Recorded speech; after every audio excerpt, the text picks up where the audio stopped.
राम राम दोस्तों। Big boss जो इस बार का सीजन आया है, बिग बॉस 18, बिल्कुल मजे नहीं आ रहे। ऐसा लग रहा है सब्जी मंडी में आ गए, भीड़ बढ़ने में ही है। एक से बढ़कर एक नमूना पड़ा हुआ है उसमें। ईसा और एलिस को देखो, ऐसा लग रहा है दो बहनें बैग उठा के घूमने निकली हैं कि चल बहन घूमने चलते हैं।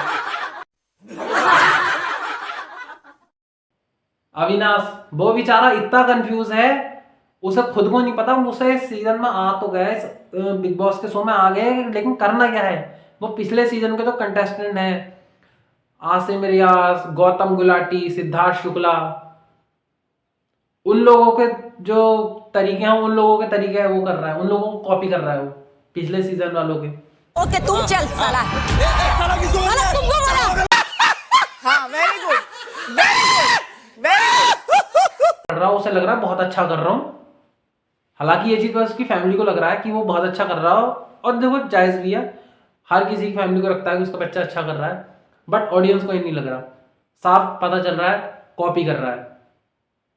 और इन तीनों का जो लीडर है विवेन डिसेना, जिसे बिग बॉस कहते हैं कलर्स टीवी का लाडला बेटा है। बिग बॉस ऐसा तो बिग बॉस वो कलर्स टीवी का लाडला बेटा है, जो बेचारा खुद कंफ्यूज है, जो पूरे दिन भर नींद में ही रहता है। मुझे तो ऐसा लगता है पूरे दिन नींद में चलता है वो। उसे बस दो ही काम आते हैं, कॉफी पीना और पीठ पीछे बोलना। ऐसा बेटा बनाया है बिग बॉस ने उसे कलर्स टीवी का, जो मुंह पे दूसरे के मुंह पे बोलने की हिम्मत नहीं रखता। और उसे कोई कुछ ज्यादा बोल दे तो चुप रहता है। हिम्मत ही नहीं है बोलने की, बोलेगा कहां से। हिम्मत होगी तभी तो बोलेगा, हिम्मत ही नहीं है, बोलेगा कहां से। उसे ट्रॉफी से ज्यादा मायने उसके लिए कॉफी है। ऐसे इंसान को लाए हैं, ऐसा बेटा बनाया है जिसे ट्रॉफी मायने नहीं रखती, उसे कॉफी मायने रखती है। उसे ट्रॉफी कॉफी में कोई फर्क नहीं पड़ रहा, उसे उन चीजों में कोई फर्क नहीं दिखता। पता ना कैसे कैसे लोग लाए हैं यार बिग बॉस इस बार। करण मेहरा, जो अभी तक सामने आके नहीं खेला, क्योंकि फ्रंट फुट पे नहीं खेला किसी पे। अभी वीकेंड पे, एक वीकेंड पे उसने क्या नाम है शो में जो वो आए थे, गेस्ट आए थे दो गेस्ट, और होस्ट के सामने अविनाश को कुछ शायरी बोल दी, उसे लग रहा है वो रोस्टिंग है। भाई वो रोस्टिंग नहीं है, वो शायरी है। रोस्टिंग उसे कहेंगे जो हम मारेंगे। हमने मारी नहीं, मारी मार सकते हैं, लेकिन हम नहीं मार रहे अभी, क्योंकि हमारा मूड नहीं है। जब मूड होगा तो मार देंगे। वो रोस्टिंग नहीं थी, वो एक शायरी थी। वो तुम्हारी ऐसी शायरी थी जिसमें रत्ती भर भी मजा नहीं आ रहा था। रजत दलाल, रजत दलाल को लग रहा है कि शो में उसके जो करण मेहरा भाई साहब हैं वो उसका साथ दे रहे हैं, वो उसके साथ हैं, लेकिन उसको ये नहीं पता कि रजत दलाल का जो भैया बना हुआ है अंदर, भाई सॉरी भैया करो भाई, करण मेहरा, वो उसका इस्तेमाल कर रहा है। वो उसका भी इस्तेमाल कर रहा है। वो बेचारा रजत दलाल अपनी बात का पक्का नहीं है। वीकेंड पे सलमान भाई से कहता कि अगर मैं जेल में होता, मेरे साथ ही होटल में किसी को खाना नहीं देता, और जब जेल चला गया सब तेरे साथ भी ये हुआ, तो अंदर जाके अपनी बात भूल गया। अबे राशन कंट्रोल में नहीं था, कल के अंधे भैया मेरे, तो मेन्यू तो था तेरे हाथ में, मेन्यू बनाता ही नहीं। जब तुम मेन्यू डिसाइड नहीं करता तो खाना नहीं बनता, खाना नहीं बनता तो तू अपनी बात पर कायम रहता। अब बंदा कह के भूल चुका है, बताओ। और बाद में कह रहा है इस शो में रह के सब चीजें आई जाती है इंसान को। अब तो आई जाएंगे जब इस शो में रहोगे तो, जब तुम खुद नहीं बोलोगे तो। और दूसरे मजाक बना रहे हैं तो बुरी लग रही है। खुद बनाए तो कुछ नहीं, दूसरे बनाए तो बहुत कुछ है। वो बिग बॉस के घर के चुगलखोर आंटी है, दूसरी चुगलखोर आंटी हुई वो, जो मेहरा की बुराई ईशा से, ईशा की बुराई मेहरा से कर रहा है। और उन दोनों को पता है कि एक तो हम सबकी बुराई करता है, सब चुगली इधर से उधर कर रहा है ये, लेकिन उसे खुद को ये लग रहा है कि वो बहुत अच्छा खेल रहा है। इसे खेलना नहीं कहते, इसे चुगली करना कहते हैं। और धमकी, उसे वो दो ही काम है इस शो में, पहला धमकी देना, दूसरी चुगली करना। इन सबसे बिग बॉस का मन नहीं भरा तो दो नमूने और बुला लिए, दिग्विजय और कशिश। अब वो दोनों नमूने ऐसे निकले, इन सबसे बिग बॉस का मन नहीं भरा, दो नमूने और बुला लिए, दिग्विजय और कशिश, और दोनों के दोनों चूतिया, दोनों के दोनों चूतिया। दिग्विजय बाहर कहता है कि OTT2 एल्विस ने जीता था और ये वाला बिग बॉस मैं जीतूंगा, वाइल्ड कार्ड है मार के। उसने ही वाइल्ड कार्ड आके जीता था, मैं भी वाइल्ड कार्ड आके जीतूंगा। भाई अच्छी बात है, कॉन्फिडेंस होना भी चाहिए। बट अंदर जाके तुम उस बात से मुकर जाते हो तो उसे कॉन्फिडेंस नहीं कहते, उसे चूतियापंथी कहते हैं जो तुम कर रहे हो। बाहर तुम मीडिया के सामने कह रहे हो कि मैं 100 जीतूंगा, वाइल्ड कार्ड एंट्री मैंने मार लिया, मैं भी ये 100 जीतने वाला हूं, और अंदर जाके कह रहे हो रजत से घूमते हुए कि मैं तो कुछ दिनों में चला जाऊंगा। मतलब सीरियसली तुम्हारे अंदर इतना कॉन्फिडेंस नहीं कि तुम इस 100 जीत सकते हो। मतलब तुम लोगों से, मतलब तुझसे तो सही घर के बाकी कंटेस्टेंट हैं, उन्हें खुद पे इतना भरोसा था कि मैं जीत सकूं। उन्होंने इतना वहम तो पाल रखा है अपने अंदर सबने, हालांकि एक ही जीतेगा, लेकिन इतना वहम तो पाल रखा है। और जब दूसरी इसके साथ आई है वाइल्ड कार्ड एंट्री मार के कशिश, उसको तो समझ में नहीं आता भाई साहब मुझे कि वो कौन से उसे क्या नाम है उसका, तो कोई चेहरे पे पानी डालो या उसका सिर लो और बाल्टी में डुबाओ उसका सिर को, और उसे समझाओ, उसे बताओ कि ये स्पिट्सविला नहीं है, ये बिग बॉस है। उसे ये लग रहा है कि स्पिट्सविला उसकी वजह से हारा है, तो ये बिग बॉस भी उसकी वजह से ही आया है।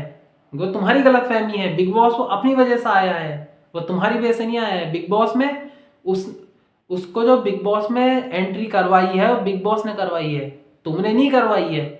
हालांकि तुमने भी, बिग बॉस नहीं करवाई है। सलमान भाई को भी इरिटेट कर दिया यार स्टेज पे, मतलब घर के अंदर घुसे नहीं तुमने, इरिटेट पहले कर दिया भाई को भी। अब तो ऐसा लगता है भाई भी वीकेंड के वार पाएंगे, सबसे पहले कहेंगे ओ तो मोजी सॉस टकली।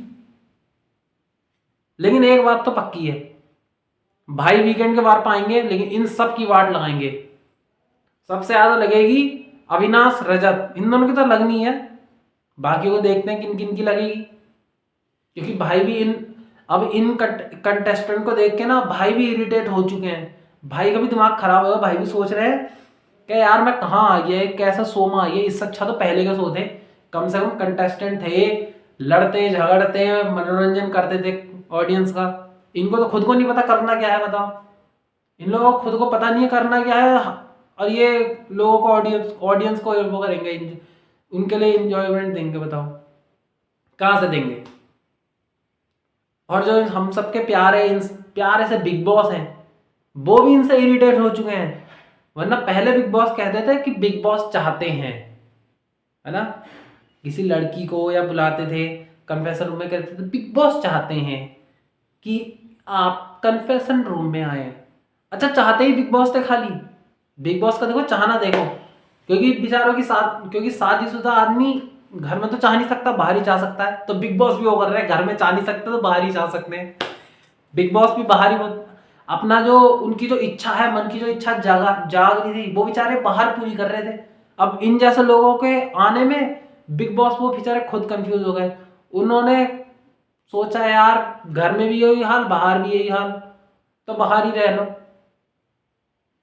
वो हम छोड़ ही दो, इंजॉयमेंट क्या करना जब ये लोग हैं ही ऐसे, इन्हें कुछ समझ में ही नहीं आ रहा। बिग बॉस ने भी सोच लिया जब ये मेरा मजाक बना रहे हैं, जब ये मुझे इंजॉयमेंट नहीं दे रहे हैं, तो मैं इनमें चुगली लगवाता हूँ। इसीलिए बिग बॉस ने कन्फेंशन रूम में ईशा और क्या नाम है विवेन को बुलाया था, रजत और मेहरा की बात सुनवाई, चुगली लगानी। मैंने कहा था ना, चुगलीखोर आंटी पार्ट 2, दूसरे मतलब चुगलीखोर आंटी सेकंड, पहली रजत, वो सॉरी पहली बिग बॉस और दूसरी रजत, दो हैं। बिग बॉस तो पहले से ही है, वो तो शुरुआत से ही चुगलीखोर आंटी है, बाद में ये हुए हैं।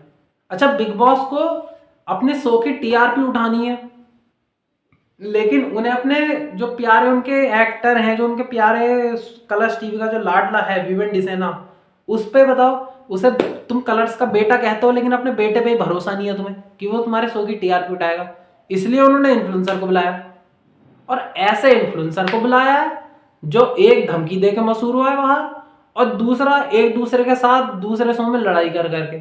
दोनों को ये लगता है, बाकी के दोनों को यही लगता है कि वो दोनों एक दूसरे की क्या नाम वजह से उसमें आए, शो में आए, क्योंकि ये चीज बिग बॉस को ही पता है कि वो इस शो में अपने कितने भी एक्टर घूस ले, कितने भी बड़े से बड़ा छोटे छोटा एक्टर को घूस ले, लेकिन जो ऑडियंस का प्यार है, जो टीआरपी चार्ट में नंबर 1 आना है, वो उन्हें इन्फ्लुएंसर ही दे पाएंगे। लेकिन इस बार बिग बॉस बेचारे थोड़े से फिसल गए। वो कहते हैं ना, लड़की देख के दिल फिसल जाता है। यहाँ बिग बॉस का गलती कर करके दिल फिसल गया। वो खुद, सॉरी दिल नहीं फिसला, वो खुद फिसल गए। वरना हर बार देखो, OT2 जब जीत गया था, एल्विस जब जीत गया था, उसके बाद उन्होंने क्या नाम है, इन्फ्लुएंसर को भी बुलाया TRP के लिए। हाँ वो बात अलग है, इस्तेमाल करा, बाद में उन्हें निकाल दिया। OTT के बाद अनुराग को शो में बुलाया, उसका इस्तेमाल करा, अच्छे से बेइज्जती करी उसके अच्छे से इज्जत का तार तार कर दिए। वो कहता है ना, इज्जत की धज्जियां उड़ानी। शो में उन्हें पता था ऑडियंस के दम पे निकलेगा नहीं है, ठीक, तो उन्होंने ऐसे निकाल दिया। तहलका उसकी बात नहीं सुनी, कि पूरी वजह नहीं देखी, क्या हुआ क्या नहीं हुआ, उसको भी बाहर निकाल दिया। ठीक है, हालांकि गलती उसने क्या नाम था, अभिषेक ने भी करी थी गलती, उसको अंदर ले लिया था, लेकिन तहलका को नहीं लिया था, क्योंकि उन्हें निकालना था। और उसके बाद सीजन में लवकेश, विशाल सिवानी आए, उनको भी ऐसे निकाला। बिग बॉस को जिताना अपने एक्टरों को ही है, जिताना अपने ही उनको बंदों को, एक्टरों को, लेकिन वो अपने TRP के लिए इन्फ्लुएंसर को लेते हैं। और जो इन्फ्लुएंसर के फैंस होते हैं, जो मतलब जो परिवार होता है, वो परिवार उन्हें सपोर्ट करता है, अच्छे से सपोर्ट करता है। उन्हें बेचारों को भी लगता है कि यार हम जीत जाएंगे, हमारे प्यारे जो वो है यूट्यूबर हैं, इंस्टाग्रामर हैं, ये लोग जीत जाएंगे। पर उन्हें क्या पता, बिग बॉस तो अपनी अलग ही चाल चल रहे हैं। तो दोस्तों, अगर वीडियो अच्छी लगी हो तो लाइक, कमेंट, शेयर, और राम राम जी। मिलता है अगली वीडियो में।